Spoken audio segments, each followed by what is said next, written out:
Good evening and welcome to Monsters Among Us. I am your guide, Derek Hayes. Howdy everyone and welcome back to the program. I've got a weird one for you tonight. All sorts of spooky odds and ends. And we have a lot to cover this evening. So let's cut the chit-chat and push play on our very first entry. So Jake from Oregon, welcome to tonight's program. Hi Derek, this is Jake from McMinnville, Oregon. This story is from when I was about 8 years old, so roughly 30 years ago. I was staying with my buddy at his grandma's house. First time I had ever been there, and I was not good at sleeping over places. I never stayed the night places because I preferred to be home. I liked to have friends stay over, but I didn't really go stay places. We were hanging out at his grandma's place, and just doing our thing, normal day, and I was doing good. But nighttime came, and ready to go to bed. This is a small house, no extra bedrooms or anything. So me and my buddy were crashed out in the living room in sleeping bags. And you walk in the front door and you're in the living room, and then to the left is a long hallway with about 3 doors in it. At the far end, there's a door to the left that goes into the master, and at the close end, right next to pretty much where I was sleeping in the living room, there was a door to the right that goes into a restroom. And he fell asleep. Like I said, I'm not good at staying places, so I was still awake and could not sleep. And it was dark, but my eyes were adjusted to the night, so I could see down the hallway, I could see the doors, I could see everything. I'm laying there with just my face exposed, watching, looking down the hallway, and then I noticed, stepping out of the end door at the far end of the hallway, a figure. It looked like a man. It was 5'10", 6 foot, a good-sized man, but no features. It looked like what you hear people describe of a shadow man. It was a silhouette. I could see arms, I could see legs, I could see the head. There was no clothes, no facial features, no nothing, no fingers, but I could see it walking down the hallway. And this wasn't a shadow man, I want to say. This was like what you hear people call a static man. It was like salt and pepper on a TV, just no pepper. It was just salt, see-through like a thick fog. And it stepped out of the far end of the hallway and walked down at a nice, normal, slow pace. And I could see its arms swinging. I could see its legs moving. And about 5 feet before it got to me, where I was sleeping in the living room, it took that turn into the bathroom. And I just couldn't believe what I seen. And I'm laying there, petrified. And then it steps out again, 10 or 15 seconds later, at the far end of the hallway, and walked all the way down the hallway, coming directly at me. And then right before it gets to me, it walks and steps into the bathroom, exactly the same as before. It did this over and over again. I don't know how long. I could have watched it for half an hour. I could have watched it for 2 hours. I'm not sure. I didn't have sleep paralysis. I could have moved. I was physically restraining myself from moving because I was terrified it would see me. But it was as if it was on rails. Exactly the same every time. Step out of the far door, walk all the way down the hallway directly at me, and turn off into the bathroom. It was as if it was living out its final moment. I don't know, stuck in time, but I can see it very well in my head, still to this day. And I brought this up to my dad about a year ago, and I didn't even have to bring up any of the facts or points of it. He remembered, he said, when I came home and I told him about a white ghost essentially walking down the hallway over and over again. And I didn't even have to prompt him with those facts. He brought those up to me, so he remembers me telling him that. And that really just solidified things for me. But it was crazy. I've never heard anybody on the show talk about something on rails like this before, where it just repeats itself over and over again. I remember it very well all the way to this day. I love your show. My brother turned me on to your show about a year ago. I binge listened. And if you end up sharing this, I appreciate it and would love to hear it. All right. Have a good one. Thanks, Jake.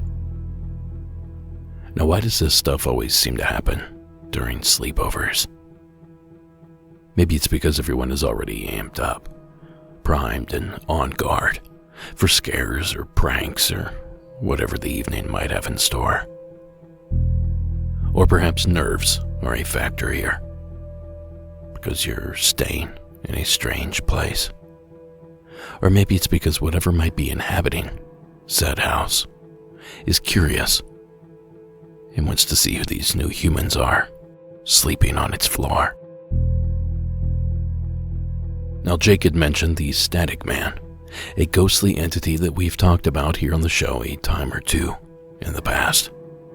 Not too dissimilar from the Glimmerman sightings we hear frequently.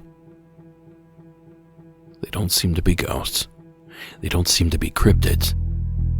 They might be our own military, or they might be from somewhere we can't even dream of. But there is a small correlation here that I feel as a paranormal entertainer that I must at least mention. McMinnville, Oregon, the city Jake is calling from, is very well known for a couple of photographs made over 3/4 of a century ago. And outside the sleepy town of McMinnville, Oregon, a simple farmer and his wife quietly tended to their crops, fed their animals, and photographed alien spaceships. I looked up and saw this thing in the sky. Well, it was bronze on the top and silver on the bottom. I would say right around the size of a big parachute, maybe a little bit bigger. Evelyn Trent was outside tending to the rabbits when she caught a glimpse of this strange object. She yelled for her husband Paul to bring the camera. And he took the picture of it as it was straight and then as it tipped. And just, really went. It went fast. Now, as best as I can figure, that clip was from an old television program called Dateline. And it may still be on the air, I'm not sure. Either way, I've linked to this clip in the show notes, along with a link to a longer documentary with more from the Trents and the McMinnville UFO. Just hit up those show notes. Now, if you haven't picked up on it, the correlation here is that this world-famous UFO just happened to be photographed in the very same small town that Jake had his unbelievable experience in. It's probably nothing, but I wouldn't be doing my duty if I had not at least mentioned the possible connection. It's great stuff, Jake, and we thank you again for calling in. Now, folks, I have all sorts of spooky in store for you tonight. We might even meet the devil himself. But first, a quick word from tonight's sponsors. Yeah. Ranger Slugger, Adoli Scars. Life moves fast, and when things get extra busy, sometimes you just need a way to relax, recharge, or stay focused without overcomplicating things. That's where tonight's sponsor, Via, comes in. Farmed and crafted in the U.S. and trusted by over 500,000 customers, Via's premium federally legal CBD and THC products are amazing for relaxation and rejuvenation. I especially love how they create products with a specific effect in mind. They can help you get better sleep, ease anxiety, or simply relax and elevate your mood. Now, some of my favorites are the Dream Sleep Gummies. The first time I tried them, I got one of the best nights of sleep I've had in a long while, and I woke up feeling great and refreshed. The Elevate gummies are also a favorite of mine. Now, if THC isn't for you, you can still enjoy their CBD line, with products designed for sleep, focus, and energy. Their products also don't stop at gummies. They have topicals, drops, flower, and more. Via's award-winning products are affordable and accessible and ship legally to nearly all states in the U.S. in discreet packaging with a worry-free guarantee. So if you're over 21, head to viahemp.com and use code MAU for 15% off. Free shipping on orders over $100. And if you're new to Via, get a free gift of your choice. That's VIIAHEMP.com and use code MAU at checkout. I'll put a link in the show notes. After you purchase, they'll ask where you heard about them. Well, please support our show and tell them that Monsters Among Us sent you. Enhance your everyday with Via. Go an MRI on his left oblique after he was scratched from the lineup. Now, we're so glad to have you back with us. And this next entry is chock full of ghosts that'll make you happy that you returned. Michaela, out of Montana. Go ahead with your story. Hi, Derek. My name is Michaela. I am based in the Flathead region of Montana, and I've got 2 stories to share with you. These stories do not take place out here in Montana, but they do take place in a suburb about 30 minutes west of Chicago. I would like to set the scene of the house that I was living in at the time. To start, the street that we had lived on only had a few houses. On our side of the street specifically, there was a house at the corner of the block, then a swamp, a 1-acre open land area that was right next to my house, and then a cemetery on the other side of that. It was a very quiet area when cars weren't passing by, especially at night. Very quiet, very peaceful. The house itself had 2 floors separated by a set of stairs, which the front door sat in front of the 2 flights of stairs. It sat dead middle. So when my sister and I were young, we had always had issues with the basement. It was always cold. It was always just creepy. We felt like we weren't alone down there, as if we were being watched pretty much. We also had an issue with fighting constantly and pushing each other's buttons at the time. But one thing that we could always agree on was going downstairs to the basement to watch TV together. We had a leather couch and a leather chair in the basement, which surrounded the TV. And my sister and I, we would always refuse to sit anywhere else but together. We would squish ourselves into the one chair and sit there and watch TV for however long. The basement itself had a spare bedroom, a detached bathroom from that bedroom, the laundry room, and then a storage room that sat off the back of the laundry room. We avoided it at all costs because it was unfinished, creepy, cold, tons of spiders. It was just a no for young girls. Over time, my sister and I, we eventually started going down into the basement on our own, and we would sit separately, and we didn't feel the need to be squished together on that single chair anymore. Over time, my mom actually noticed it. She thought it was pretty funny that we were, going downstairs on our own. We weren't really freaked out anymore. She waited a while before she told us why that was. She had a medium, Marianne Winkowski, come to the house.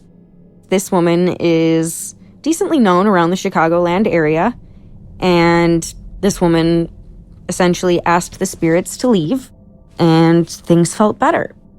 But as it turned out, we happened to have 2 little girls who were roughly around the same age as my sister and I that would follow us back and forth between my mom's and my dad's house. These girls sadly died in the Chicago fire. They were sisters who had gotten trapped inside of their Catholic school when the Chicago fire burned. They had followed us home on a day that my sister and I had rode the Ferris wheel in Chicago. I'm assuming they just felt safe with us and they had decided to come back. So after the medium had asked these girls to enter the light, my sister and I slowly stopped fighting nearly as much as we were. We kind of came to realize over time that the more we fought, the more these spirits would feed off of our negative energy, and it would give them enough energy to move things. It would cause my sister and I to bicker and fight more, assuming that the other one had moved something on each other just to get a rise out of the other one. After the girls had left, we pretty much stopped bickering and started getting along a lot better. We could go down into the basement. We were, fine down there. We didn't feel like we were freezing. And more importantly, we could walk up the stairs without feeling like we were being chased anymore. So that was huge. It was the oddest thing, kind of feeling that shift in energy, just from feeling like we were not alone, like we were being watched, like it was cold and just weird and odd, to being relaxed and almost warm. So that is my first story. Second one's going to be a bit shorter, but it is not my own personal story. It is my sister's. Setting the scene again, this is the cemetery that is next to our house, as I mentioned previously, and my aunt and my sister are going for a walk through the cemetery. My sister is maybe 4 or 5 at the time. My mom and dad were watching me back at the house. My aunt had taken my older sister out for a walk in the cemetery, and as they were walking on the path in the cemetery, my sister asks my aunt a question. She says, "Who's that lady up in the tree?" She really saw a woman sitting on a branch in one of the huge oak trees in the cemetery. My aunt proceeds to ask, "What lady?" as she didn't see anything at all. My sister goes on saying, "That lady with no legs in the tree." My aunt lost it already since my sister saw a woman up in a tree and now she has no legs. My aunt picked my sister up and booked it back home to tell my parents what had happened. They were just as freaked out as my aunt was. They went back to the cemetery to see if they could find what my sister was talking about. Of course they couldn't, as this woman was a spirit. So they started doing some searching around on the gravestones in the cemetery, and they actually came upon a grave of a woman who had died by getting run over by a train. Super sad story, but we unfortunately don't know the full backstory of what had happened. But this woman's legs were taken off by a train in the area and had passed away as a result from it. My sister happened to see this woman and was just curious, not really realizing that this woman was a spirit, and caused my aunt to really freak out. But those are my 2 stories for today. Thank you to all of those who participate. I love hearing your stories. Thanks, Derek. You have a good one. Thank you, Michaela. Even if you did break one of my rules, only one story at a time. But great stories they were, although not all that surprising, I guess. Because if I were to poll the audience on where they would expect to see and or encounter a ghost of some sort, I bet a basement and a cemetery would be high up there on the list. But that certainly doesn't make it any less creepy. Thank you again, Michaela, for sharing that entry.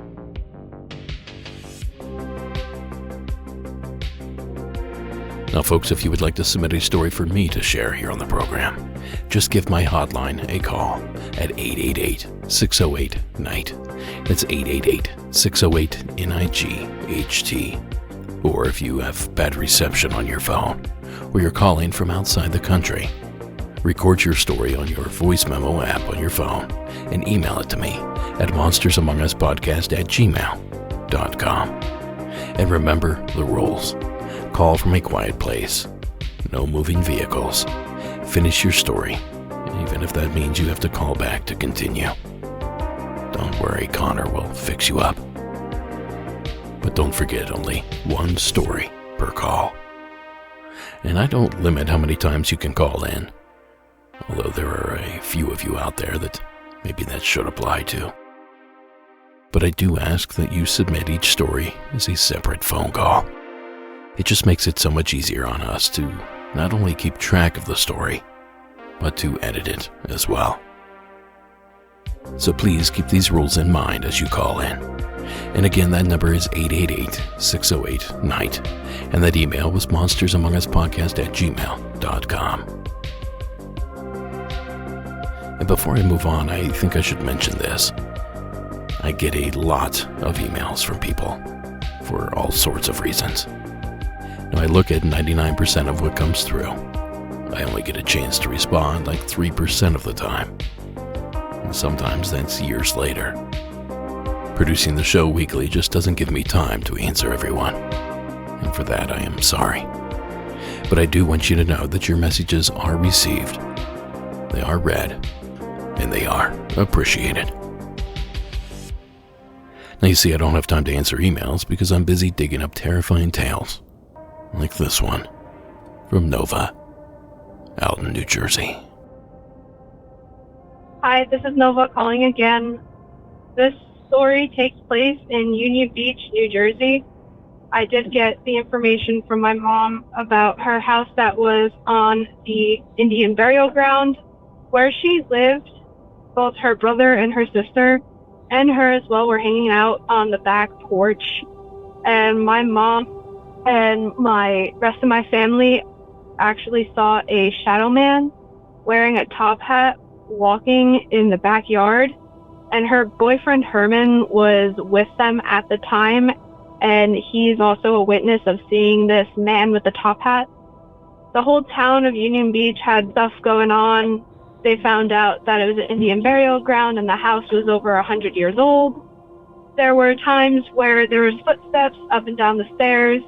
My grandmother would constantly yell at my mom or my aunt or my uncle to go to sleep, and they would actually be in their rooms doing their own thing. The neighbors had heard stuff like that from their house as well.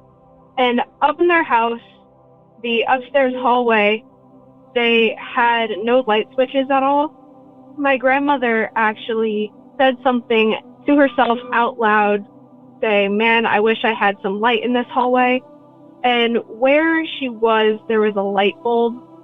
And to turn it on, you would screw it in.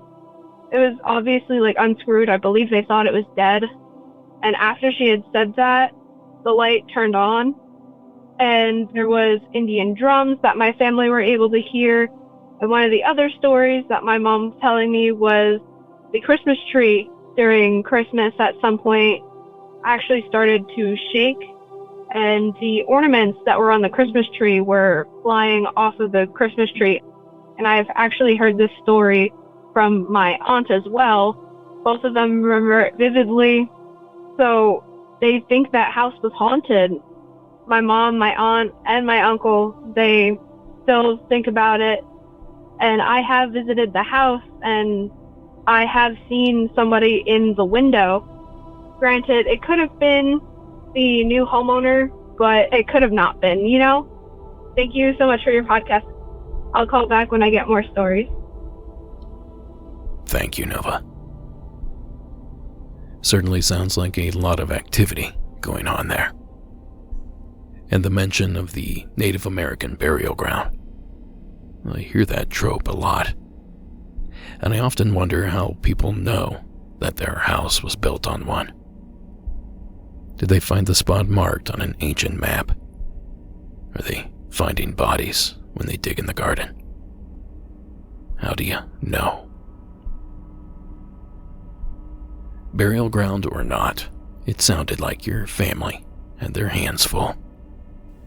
Thank you again, Nova, for sharing your entry. Now next up, we venture back to the state of Oregon, where this unidentified caller has a tale locked and loaded.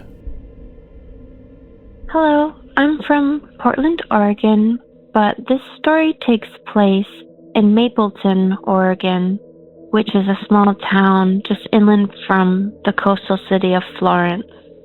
It was probably 2019 that this happened. My partner's family has a lovely piece of land in Mapleton, very beautiful, great place to get away.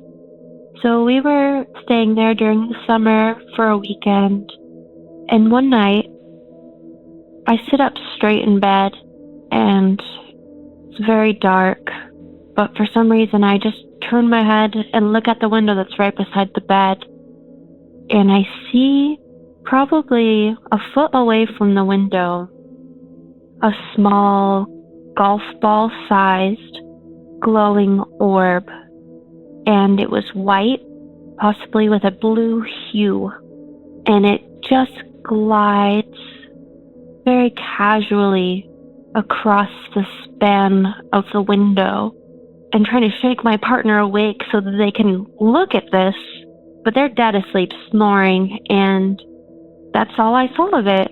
So there's my orb story. I have just recently found this podcast and I have been binging it.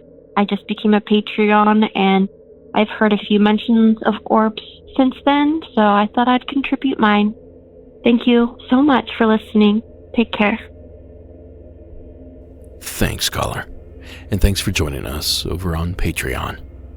If you'd like to get more content and help support the show at the same time, please consider supporting us there or through Apple subscriptions. Either way, $5 a month gives you access to days worth of new-to-you content. Just visit monstersamonguspodcast.com and click the Patreon tab to learn more. So what do you think about this one, listeners? Is it a UFO? Was it a ghost? Was it simply ball lightning? Or maybe just some sort of weird reflection?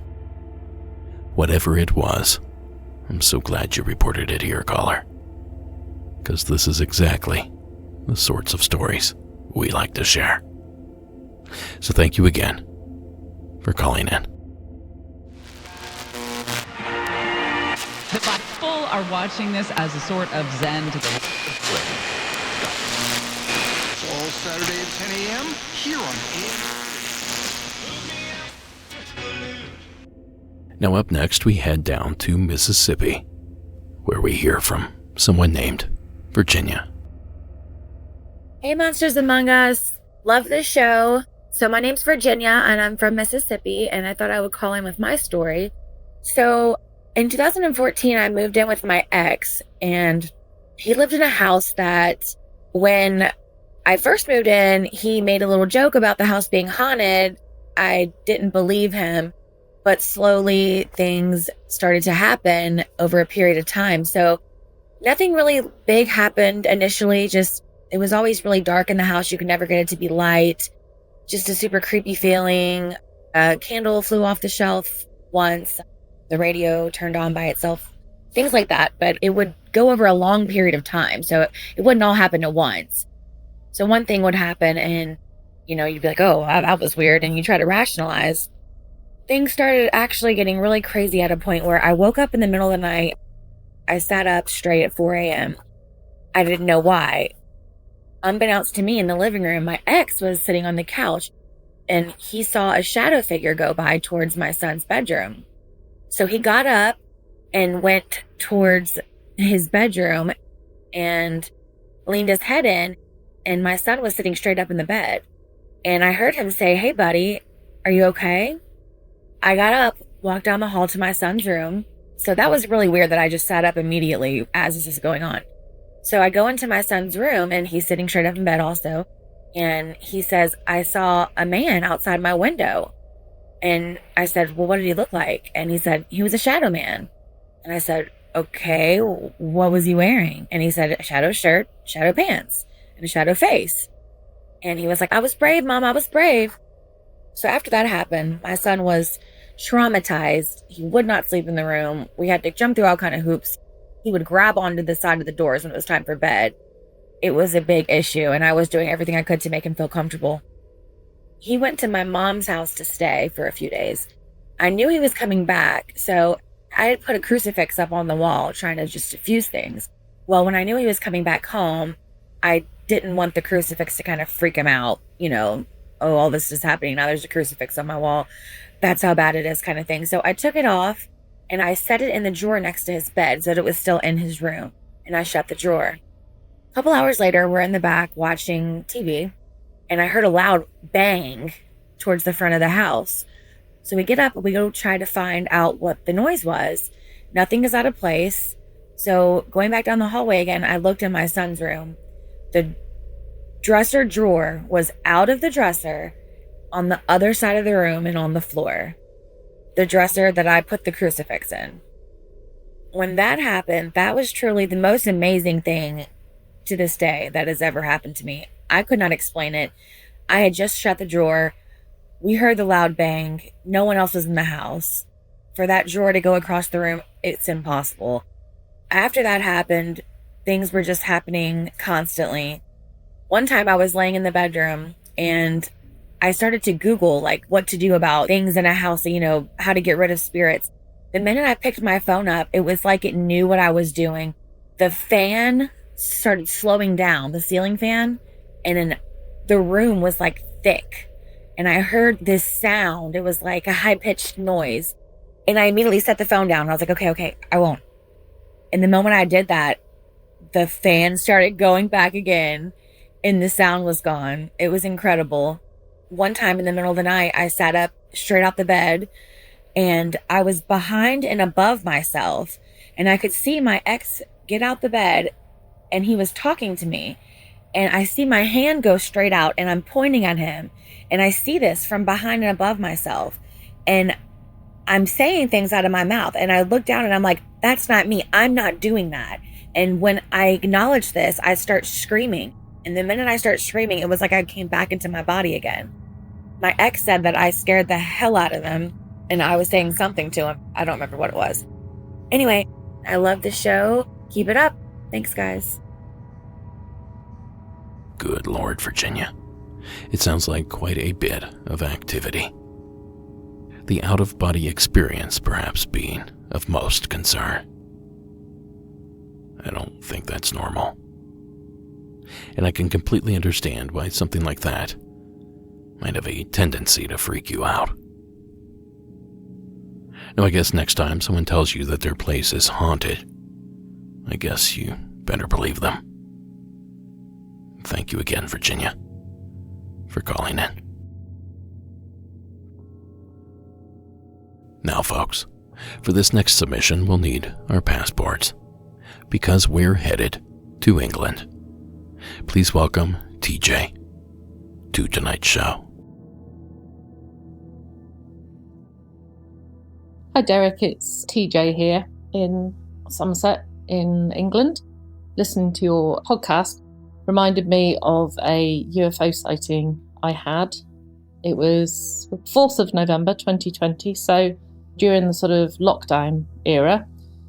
My son was living with us for that period and I was looking after his dog, so we went for a lovely walk out on the Downs in Wiltshire, which is nearby. Basically, it was a very, very clear, bright day, lovely November day. The dog suddenly decided he wanted to pull. He was on the lead because there were sheep in the field, so obviously he was sort of pulling and pulling, which seemed a bit strange. For some reason, I looked up and there was a long, I can only describe it as cigarette shape. The object was glinting and would sort of intermittently appear and disappear. It headed off towards the south. At this point, as I watched it, there were like 3, I would say silver, but they just looked like bright white discs, and they just dropped out of the main object. Now, it was a bright, clear day, so I thought, right, I'm going to get my camera out. I aimed it's only an iPhone camera, but I don't know whether it just wouldn't pick up what I was trying to film. You know, not great if you're trying to film something in the sky anyway, so that didn't happen. So these 3 discs dropped out from this main cigar-shaped thing. They moved really erratically, and the speed was just like super fast. I mean, they would suddenly appear in one location and disappear and then reappear in another, almost literally within the blink of an eye. It didn't make any sound. It was above me, I don't know, several thousand feet. It was probably lower than you'd expect a jet, but higher than maybe local light aircraft. It was hard to determine the size of the object. It was certainly much larger than any known plane I'd had. I guess maybe 5 or 6 times the size. The dog was whining and pulling and trying to get away, and the air felt really charged. Do you know, like you get just before a thunderstorm? I have no idea what these were. There were no clouds, no wind. There was no noise whatsoever. Then they just suddenly disappeared. They were there, then they weren't there. The area is known to be used at Salisbury Plain for military, but unless the military have come up with something incredibly fast, I have no idea what that was. It wasn't like you'd imagine flares or anything. There was no colour to these things. There was just this massive cigar-shaped craft, for want of a better word, and these 3 discs just kind of dropped all in unison, and they sort of zigzagged around, and then they were there, and then they just weren't there. The whole thing was gone. As I said, I tried to take photos, but whether they were too high up or, I don't know, maybe some blocking technology, I really don't know. But the dog was very unhappy, and all I can say was the air felt charged, a bit like before you have a thunderstorm. I looked on any local websites, didn't seem to be any military training going on, which normally you would hear because, as I said, it was during the lockdown period and it was supremely quiet. The dog, as I said, was very skittish, just did not want to be there. My hairs on the back of my neck went up because I was also like, what the hell is this? I don't know what it was. Very strange. The area in and around Wiltshire on the Downs is also quite a hotspot, I believe, for UFO activity. So maybe it was, maybe it wasn't. I don't know. I can only tell you what I saw and how I felt and how the dog reacted. I did share a book called UK UFO Sightings by Ash Ellis, which if anybody wants to have a read up on those, there's plenty in there. Otherwise, who knows? Thanks for the podcast. Really enjoying all these tales. Ooh, thank you, TJ. A cigar-shaped craft. Now, believe it or not, that used to be one of the more common shapes reported, but you don't hear that a lot these days. And the same can be said for the disc-like objects that seem to drop from the cigar-shaped object. The disc was a very popular description given in the 50s, 60s, and early part of the 70s. Now, normally I would suggest that this might have been some high-altitude paratroopers simply jumping out of a plane. Perhaps the large cigar shape was the plane's fuselage, and it was simply just too high in the air to see the plane's wings. But the way TJ described the craft jumping from one area to the other, not only have I heard that report a few times before, it also pretty much rules out any chance that this could be a conventional aircraft. Now, the fact that she wasn't able to photograph whatever this was, well, that doesn't go unnoticed either. Just an episode or two ago, we shared a story about someone that thought they filmed a UFO, only to find out that the footage never took in the first place. So this sort of thing comes up often. And there's one final piece to the puzzle here. The dog. It didn't like what was going on. And that's all I needed to hear. If the pup thought it was suspicious, then I imagine that it was. But despite all of this, TJ, I still have no idea what you saw that day. But we really do appreciate that you thought to share it here with us. So thank you again, TJ, for calling in. Finding better ways to cope. Start a business today and earn $500 when they successfully join the program.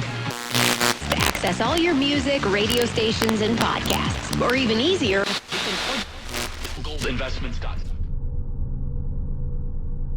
Now, these next 3 calls are downright unsettling. And to kick off this back slate of calls, please welcome Chris to tonight's program. Hi, my name's Chris, and I'm from Florida. So this happened to me in Miami. So, little backstory. My uncle is practicing Santero, which is Santeria, and this happened a couple years back, 2017, 2016. So he came over from Cuba to my house. He was just visiting and, catching up. And then he had some friends come over, and my mom told me to stay in my room. My window was facing into the backyard, so I was kind of spying on them and what they were doing. They dug a hole and they sacrificed a goat and a chicken and bled it out into the hole. And I saw them drop something into the hole earlier, which is something like a little idol of their deity, and they buried the hole. You know, it was all cool because I'm sort of used to that stuff. And that night, well, they were gone, and I was playing video games with my back window open, and it was about 3 a.m., and I was completely sober when this happened.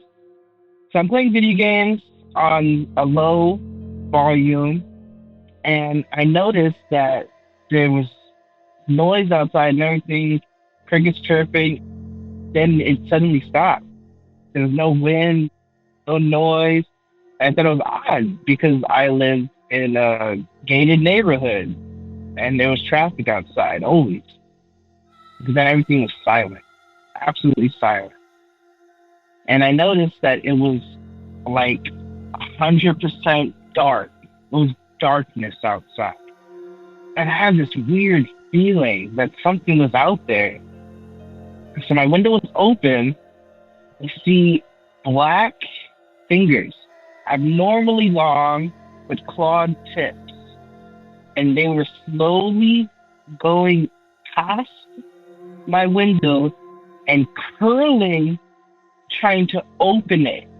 And I am silent. I am shocked. Because I've had experiences with nothing like this. It was so surreal. And I'm just like, oh my goodness, just go, just leave me alone. I don't know how long I was just staring at his hand. But all of a sudden, it just lets go and slowly creeps back into the darkness. And then boom, just like a switch flipped, all of the noise came back, everything.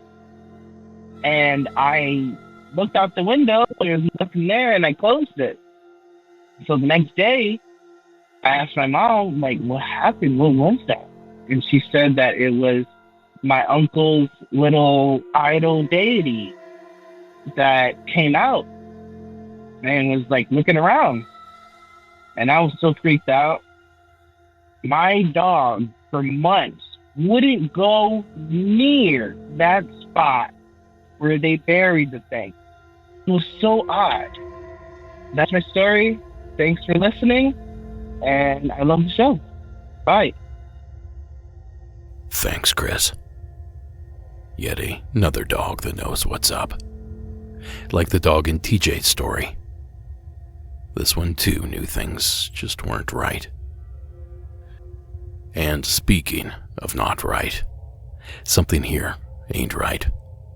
What did the uncle bury in that hole? What was the purpose of the ritual? Did they at least eat the goat and chicken afterward? Seems like an awful shame if they didn't. But I bet there was a purpose to what was done that evening. But who knows if the purpose was to manifest the strange creature that Chris saw. So I don't know, Chris. Your guess here is as good as mine. But I do appreciate the phone call, and I absolutely love the spooky story.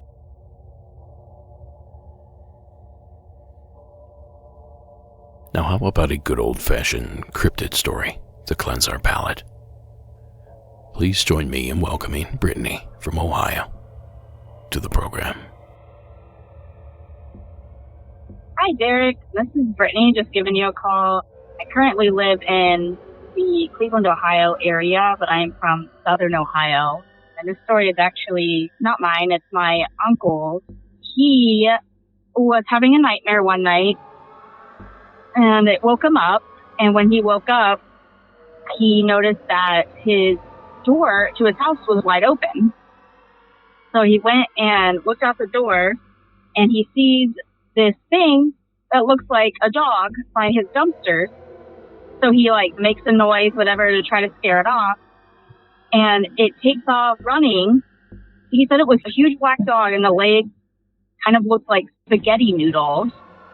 And he ran toward his machinery. he does like some contracting work, so he has like track hose and backhoes and stuff like that. And the dog took off and just did a standing jump over top of the backhoe, and he disappeared after that. He didn't know where he was. My uncle's a pretty tough dude. Nothing really scares him at all. And he was terrified about this. He got goosebumps all over his arms.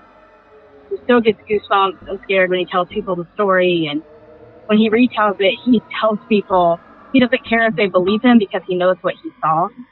But he just wants to tell people the story to see if anybody else has seen anything like that. And he also had a big dog, Great Pyrenees, that's outside. And normally she doesn't want to go into her shelter at all. But she was in her shelter that night. And she normally barks at any moving thing. And she wasn't even barking at this or making any indication that there was something out there. And then he also has security cameras on his house, and it literally sets off just a bug flies by, and the security camera, it wasn't triggered at all. We're just wondering if anybody else has seen anything like this, maybe in the Southern Ohio area. Not sure if it's Dogman or werewolf or some kind of other phenomenon. Thanks. Thank you, Brittany. Now, I sort of grew up more in east central Ohio than southeastern. But truth be told, we were right there on the border. So you just might be in my old stomping grounds, Brittany. And if you are, I just might be able to put you on a few other stories that could corroborate what your uncle claims. For starters, this isn't the first time we've heard of a creature like this in that very same area. Season 13, episode 14 featured a call by Lydia in the Zanesville area, who was at home when her father burst through the door, grabbed his rifle, and fled back to the pasture. Apparently, he'd seen a coyote-like creature with dark fur, a longer snout, and longer ears as it was trying to attack the family's German Shepherd. That creature approached on 2 legs, but retreated on 2. And additionally, there's this report out of the Athens area, courtesy of the North American Dogman Project. One evening in Athens, Ohio, a man and his girlfriend were driving down a remote country road when 2 deer jumped in front of the car. His girlfriend brought the car to a stop, but before they resumed their journey, a giant creature stepped in front of the car's taillights and down an embankment. The man exited the car to get a better look and saw a 7-foot-tall beast with dark brown fur, a dome-shaped head with flat sides, and pointed ears on the top of its head. Kind of like a dog. Both witnesses agreed that it appeared too big to be a person. And apparently, whatever this creature is, it's been sighted in this area for quite some time. The following ran on the January 6, 1954 edition of the Washington Courthouse Record-Herald. That big black dog, which farmers believe has been the chief offender in a sheep-killing orgy, has hit upwards of a score of farms in Jefferson Township in the past 3 months, has killed again. 3 sheep met bloody deaths early Wednesday, and again the big black dog was trailed into Jeffersonville. When J.A. Whistler, whose farm is a mile east of Jeffersonville, went to the sheep barn after daylight, he found 3 mangled sheep, and a big black dog was still there, but fled when Whistler approached. Now, no word on spaghetti noodle legs, unfortunately.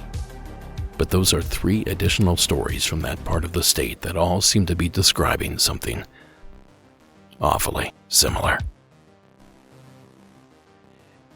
And you know, although I've always believed that what I saw when I was 9 or 10 years old was feline in nature, it was big, it was black, and it was pretty damn scary. So who's to say that I didn't see this creature as well? Either way, thank you again, Brittany, for preserving your uncle's account. And that, folks, takes us to tonight's final entry. And here with a wild story is Matt out of Canada. Hey, Derek. It's Matt from Moncton, New Brunswick, Canada. Here's what I got for you. It's about being a jumper. I know it sounds crazy, but it's so out of this world. This happened to me more than I can explain, and I'm not sure if it's because of different things, but the first time I ever jumped was back in high school, back in 1995. I was a young skateboarder, had a control kid. We liked to party and drink and do drugs and whatnot. One night on the weekend, I was out at a friend's house and I had to make it home, but I lived about 10 kilometers outskirts of the town. So then what I would do is I would get on my bike and head home in the middle of the night and try to sneak back in home, teenager stuff. This one night I was going home and it was about 3 a.m. and I came to this part in the road where the culvert had washed out. All of the water had taken the main road. So the only way that I could go anywhere towards my house would be backtrack, go 30 or 40 kilometers each other way to go around this river to make it home and be safe. Anyway, I blinked and I woke up and I was in my bed, dry as a bone, still had my boots on and everything, just like I was at the party and then left. But hey, chalked it up for being pretty buzzed. Who knows? Maybe I just had a pretty good night. The second time that this happened to me was about 3 years ago or so. I was at a local pub and I was leaving and I was about a 3-minute walk to my house from this pub.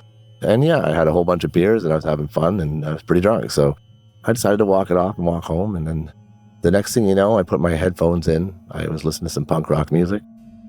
I looked up and all of a sudden I was about 15 kilometers or so the other way into the city. I couldn't believe it. I was so angry, but I knew I had jumped again, just randomly. But hey, I was by myself. I chalked it up for being drunk, okay? No one's going to believe me. The third time that this happened to me was about maybe 6 months after that. I was with a girl that I just started dating. We were sober as a judge, went for a walk and through the park and to go pick something up. And it started a snowstorm and we're like, oh, we better hurry up. And we saw this guy walking his poodle in the middle of the park. And all of a sudden he stopped. We both bent over to pet this beautiful dog.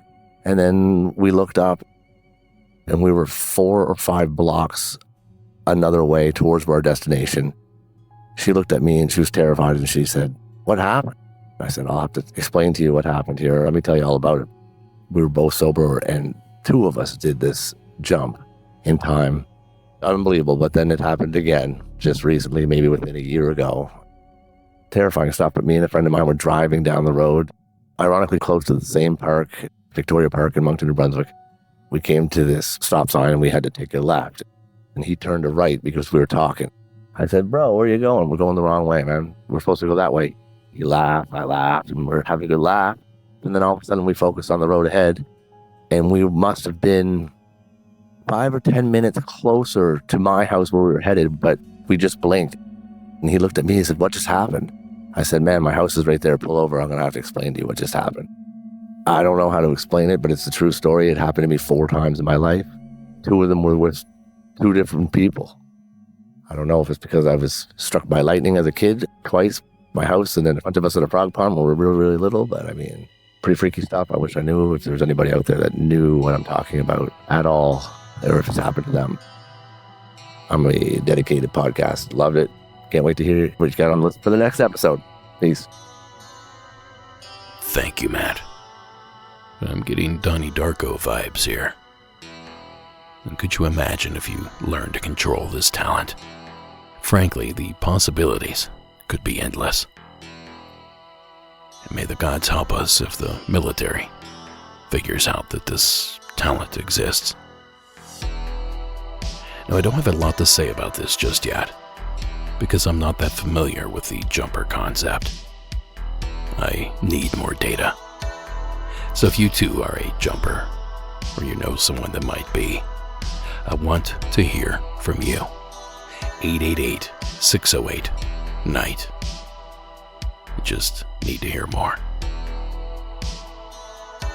So for now, I'll keep my ears open, Matt, and I'll do some digging around and asking around in the meantime. This won't be the last time this wild ability is discussed. But until that day comes, thank you once again, Matt, for getting the convo started. And that, ladies and gentlemen, is our show for the evening. Be sure to stick around until after the credits and the outro to not only learn how you can get more Monsters Among Us, but how you can do so for absolutely free. But before we do all that, Monsters Among Us is written and produced by me, Derek Hayes. Copyright Red Crow Media. Additional support is provided by Sarah Carter Hayes, Delaney Bowers, and Connor Ryan. All audio used in this production is done so under the protection of fair use. Be sure to give us a like and follow on all our social media accounts. Hit us up over on YouTube as well while you're at it. And since you're online, you may as well leave us a rate and review wherever that sort of thing is possible.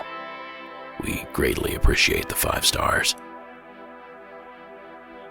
Don't forget that you can catch the show every Saturday evening at 11 p.m. Eastern on the UNX Digital Network. Just visit unxnetwork.com to learn more.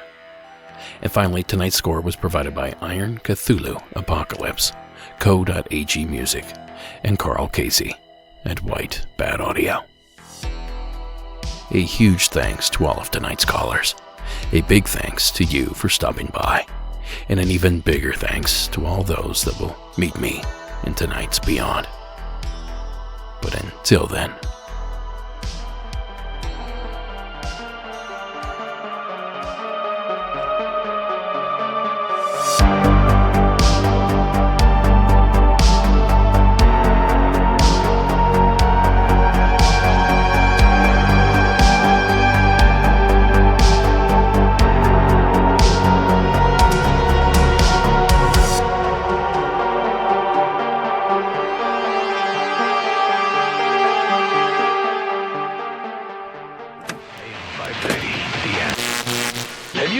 yourself why you need the plan?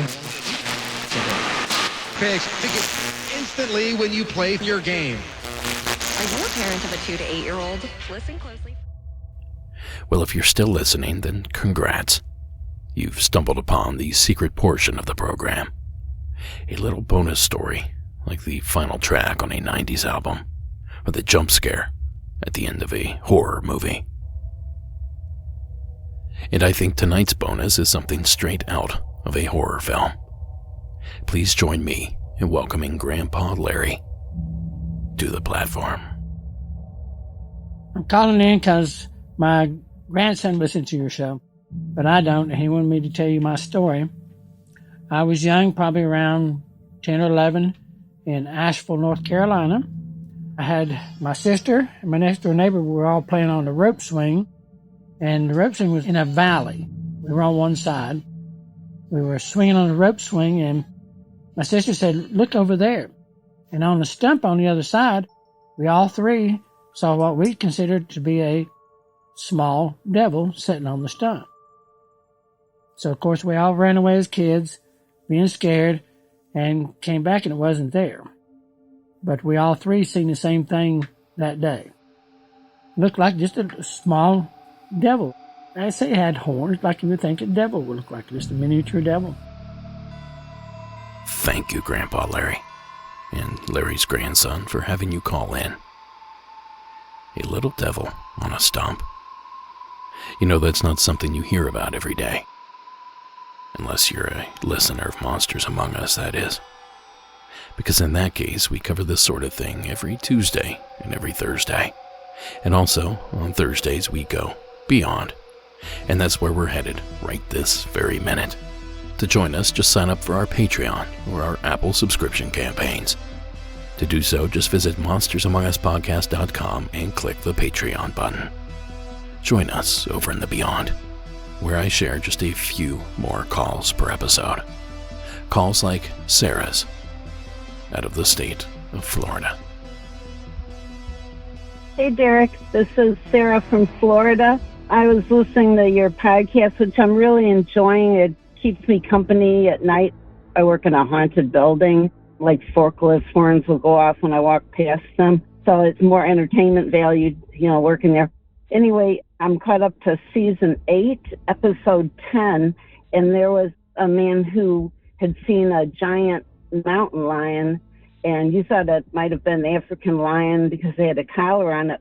Well, My husband had gone to a big cat rescue, and they have something called a liger, which is a cross between a lion and a tiger. And apparently they don't stop growing. And I thought he was making this up, but I looked it up, and they just don't stop growing, so they can turn into monsters. And the fact they had a collar on and that it didn't go after them makes me think it was someone's pet.